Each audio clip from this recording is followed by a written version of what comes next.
अस्सलाम वालेकुम स्टूडेंट्स, कैसे हैं आप सब। मैंने 9th क्लास का न्यू कोर्स स्टार्ट किया हुआ है कंप्यूटर साइंस का। आज का लेक्चर नंबर 5 है मेरा, जिसमें मैं डिस्कस करूँगी कम्युनिकेशन को। इससे पहले वाले लेक्चर्स में लेक्चर नंबर 3 में और लेक्चर नंबर 4 में मैंने डिस्कस किया था ऑब्जेक्टिव्स को, कंपोनेंट्स को और इन्वायरमेंट को। आज के सेक्शन में मैं डिस्कस करूँगी कम्युनिकेशन को। जिस तरह सिस्टम की डेफिनेशन में हमने देखा था कि system is a set of interconnected components and these components work together and communicate to each other। ठीक है, यानी कि सिस्टम की डेफिनेशन में हमने क्या देखा था कि सिस्टम सेट होता है कंपोनेंट्स का, और ये कंपोनेंट्स आपस में कम्युनिकेशन करते हैं। ठीक है, आपस में काम करते हैं, आपस में कम्युनिकेशन करते हैं। तो कम्युनिकेशन क्या है? कम्युनिकेशन में क्या आ जाएगा कि अगर हमारे सिस्टम के कंपोनेंट्स आपस में कम्युनिकेशन और इंटरेक्शन कर रही है, इट मीन्स हमारा सिस्टम काम कर रहा है। ठीक है, दोबारा सुनिए, अगर हमारे सिस्टम के कंपोनेंट्स आपस में कम्युनिकेशन या इंटरेक्शन कर रहे हैं, इट मीन्स हमारा सिस्टम काम कर रहा है।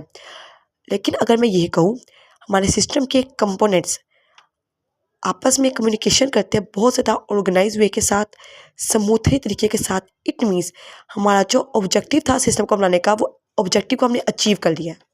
ठीक है, मैंने यहाँ पे 2 लाइन्स बोली। मैंने पहली लाइन में कहा कि अगर हमारे सिस्टम के कंपोनेंट्स आपस में कम्युनिकेशन कर रहे हैं, इंटरेक्शन कर रहे इट मीन्स हमारा सिस्टम काम कर रहा है।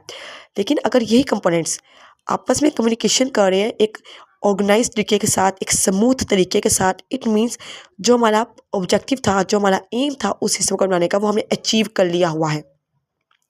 फॉर एग्जाम्पल, अगर मैं यहाँ पे आपको मिसाल दूँ, एक इदारे की मिसाल दूँ, एक ऑर्गेनाइजेशन के अंदर स्टाफ सारा मिलकर काम कर रहे हैं, तो हमारा इदारा जो है वो चल रहा है, एक ऑर्गेनाइजेशन वर्क कर रही है। लेकिन अगर वही स्टाफ बहुत ज़्यादा अच्छे तरीके के साथ, ईमानदारी के साथ काम करेगा तो जो उस ऑब्जेक्टिव था उस इदारे का, वो पूरा हो जाएगा। ठीक है, आप एक इदारे में, एक ऑर्गेनाइजेशन में, कोई भी ऑर्गेनाइजेशन सपोज कर सकते हैं, किसी हॉस्पिटल को सपोज कर लें या किसी स्कूल को, कॉलेज को सपोज कर लें कि अगर एक कॉलेज का, स्कूल का, हॉस्पिटल का जो निज़ाम होगा, प्रॉपर जो अंदर निज़ाम है, अंदर लोग हैं, अंदर कंपोनेंट जो वर्क कर रहे हैं, जो लोग अंदर वर्क कर रहे हैं, अगर वो सारे लोग अंदर अपनी ईमानदारी के साथ अपना काम करेंगे, तो जो मोटिव था हमारा उस निज़ाम को, उस सिस्टम को खड़ा करने का, वो हमारा पूरा हो चुका हुआ है। ठीक है, क्योंकि कंपोनेंट्स तो मिलकर काम कर रहे हैं, मिलकर कम्युनिकेशन तो कर रहे हैं। ठीक है, लेकिन अगर यही कंपोनेंट्स बहुत अच्छे तरीके के साथ, ईमानदारी के साथ, बेहतर तरीके के साथ, स्मूथ तरीके के साथ कम्युनिकेशन करती है, इट मीन्स कि जो हमारा ऑब्जेक्टिव होता है वो कंप्लीट हो चुका होता है उस सिस्टम को बिल्ड करने का, बनाने का।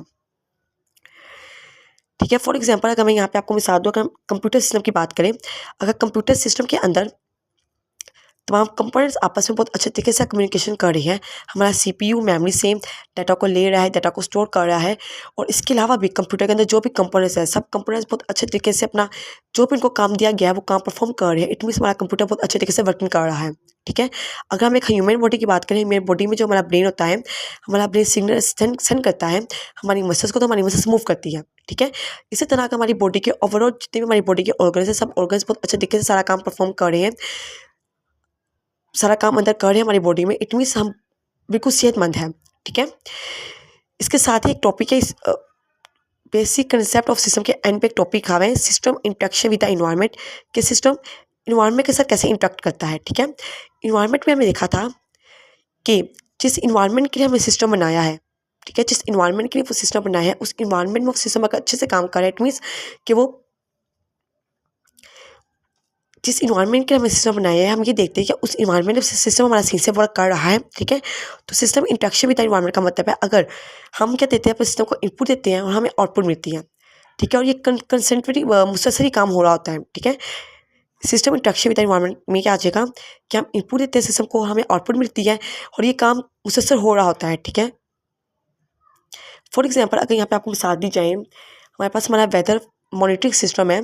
वेदर मॉनिटरिंग सिस्टम क्या करता है, सेंसस, अपने सेंसस के थ्रू इन्वायरमेंट से इंफॉर्मेशन को और डाटा को लेता है और उसको यूज़र को दिखाता है कि आज का मौसम ऐसा रहेगा। ठीक है, आज बारिश होगी, आज बारिश नहीं होगी, आज इतना टेम्परेचर रहेगा, वगैरह वगैरह, ये इन्फॉर्मेशन यूज़र को दिखाता है। ठीक है, तो सिस्टम इंटरेक्शन विद इन्वायरमेंट में क्या आ जाएगा कि इनपुट हम अपने सिस्टम को देते हैं और हमें हमारा सिस्टम हमें आउटपुट देता है, ये काम मुसलसल हो रहा होता है।